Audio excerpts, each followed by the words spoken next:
ये कहानी हमारे एक व्यूअर मुकेश ने हमें भेजी है। युवक रहता अब मैं आपको उसी के नजरिए से यह कहानी सुनाऊंगा। विक्रम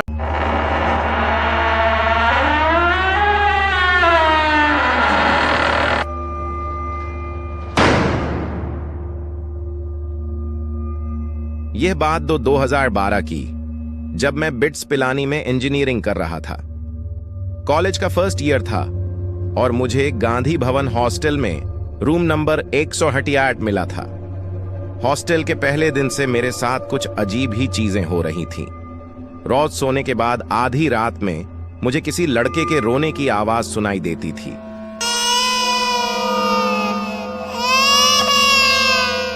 जैसे कोई उस लड़के को बहुत बुरी तरह पीट रहा हो। कभी मुझे ऐसा लगता था कि मेरे रूम के अंदर कोई आया है और खिड़की के पास खड़े होकर मुझे बस घूरे जा रहा है। जब तक और ज्यादा डर लगने लगा जब मेरे रूप में उसने बताया कि उसे पूरी आवाज सुनाई नहीं देती। शुरू के पहले महीने में हमें 4 दिन की छुट्टी मिली थी।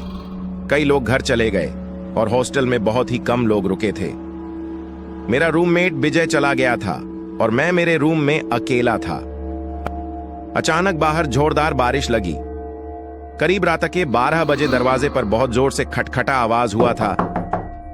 मैंने दरवाजा खोला तो वहां कोई नहीं था और जब मैं वापस मुड़ा तो मेरे रूम का सारा सामान बिखरा हुआ था। बारिश और तेज हो गई जिसकी वजह से लाइट भी चली गई। कुछ देर बाद दरवाजे पर बहुत जोरों से खटखटाई हुई, लेकिन इस बार बहुत घबरा गया था। तब मैंने देखा कि बगल वाला कमरा तो खुला पड़ा है। पता नहीं मुझे ऐसा क्या हुआ, मैं उस रूम के अंदर जाने से खुद को रोक ही नहीं पाया। अंदर घुसते ही कमरे का दरवाजा जोर से बंद हो जाता है। मुझे फिर वही रोने की आवाज सुनाई देने लगी।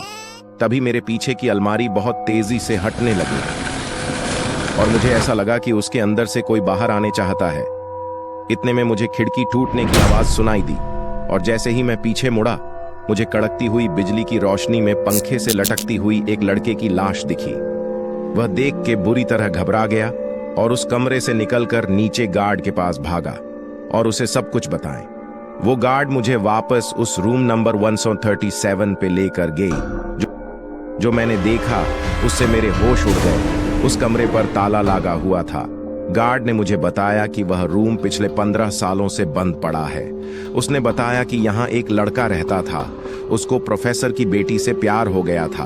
प्रोफेसर को उनका रिश्ता बिल्कुल भी मंजूर नहीं था और कल्चरल फेस्ट की एक दिन प्रेशर में उस लड़के को पंखे से लटकाकर मारा और उस लड़के का नाम भी मुकेश था। यह सुन के मैं पूरी तरह कांप उठा। मैंने अगली सुबह ही अपना हॉस्टल चेंज कराया। उस रात के बाद मेरे साथ ऐसा किस्सा फिर कभी नहीं हुई, लेकिन फिर भी मेरे अंदर उस हॉस्टल के सामने से गुजरने की हिम्मत कभी नहीं हुई। अगर आपके पास भी ऐसा कोई एक्सपीरियंस है तो हमें जरूर मेल करें और सुनिए एक ऐसी ही हिला देने वाली हॉरर स्टोरी। वीडियो पसंद आया तो लाइक जरूर करना।